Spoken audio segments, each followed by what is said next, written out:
I'm going to dare you now to only speak about Coventry for a second. Let's give them their flowers in this, because they were outstanding in the game. They were huge as part of it. It looked like they were down and out. How did they get themselves back into this tie? I think they'll see it as a missed opportunity, not just in the second half when they obviously managed to equalise, so dramatically. But I think particularly in the first half, I think they gave United a bit too much respect.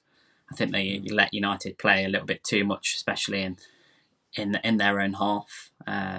Whether obviously that's something that Robin's kind of identified and tried to keep it a little bit tight, and then use their energy to put us under pressure more as the game went on. I think probably just ride that first half an hour, but I thought they did, so well really to respond in the way that they did.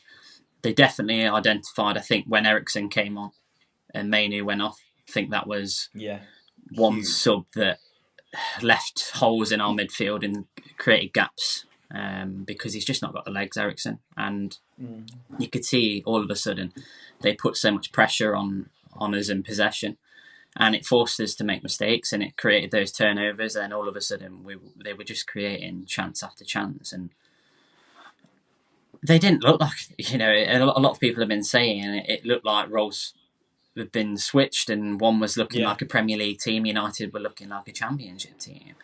And you can see why they've done so well at times during this season. I think there's been times when they've been a little bit inconsistent, but then you've got to remember this is a squad that had a massive revamp. And the summer have had so many players come in. I think there are always going to be those times throughout the season when they're not consistently performing. But you saw why they're such a threat in the Championship and such an entertaining side to watch in this game. We talked about it, didn't we, when they got to the semi-final, that how remarkable it was that this team that kind of caught everyone's attention by getting to the playoff final managed to lose their two best players in Gyökeres and Hamer, and then just rejuvenate the squad, really. They've then gone a lot of this season without a couple of key players as well. I mean, Callum O'Hare missed his penalty, and I was absolutely gutted for him. Obviously, a lad that came through the Villa Academy.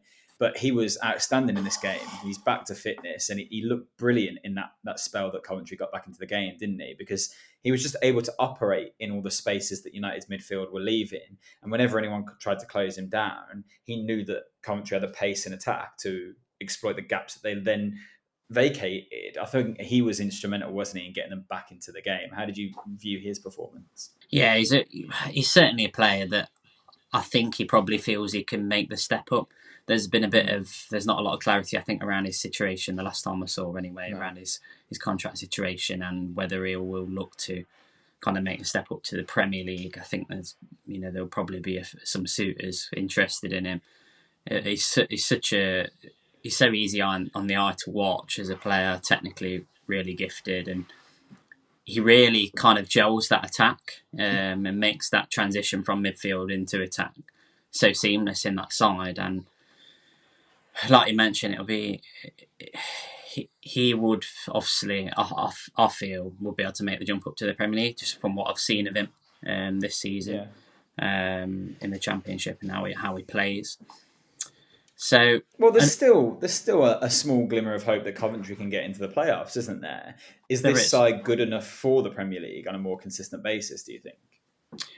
Well, you don't even need to be the best team in the playoffs to win it. We've seen that in the past. We've seen that with Luton last season. Arguably, probably, out of those teams, probably not one of the favourites by any means. And like you mentioned, they are, I think, more than good enough to be promoted to the Premier League.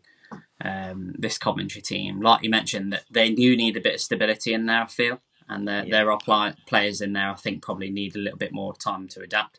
It's been great to see this second half season. Ellis Sims is shown what he's all about and kind of showed that form that he showed at Sunderland.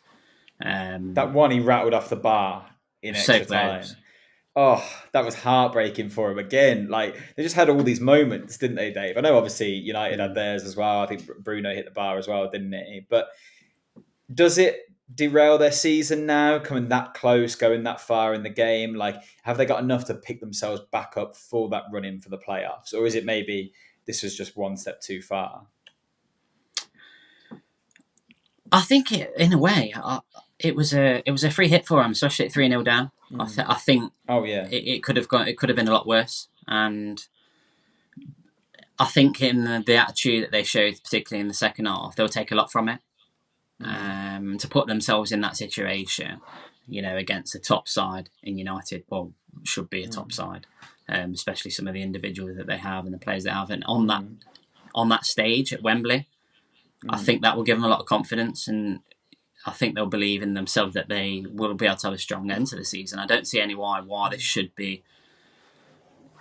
It should really affect their confidence anyway, because in ways they had nothing to lose. I don't think it would be a confidence thing that would be affected. Definitely not. I think they go out with so much credit. I mean, look, we've started the show talking about the team that lost the game, but giving them the credit because they were sensational. But emotionally, it must be draining, particularly to have come so close. And the two players that missed the penalties both performed excellently through the game. It's going to be really hard for them to pick themselves back up. But I don't have any doubt that Matt Robbins will be able to get them to do that, actually, because the way that the resilience they showed even in this game, like you say, to come back from 3-0 in those circumstances, it was like they were playing with no fear.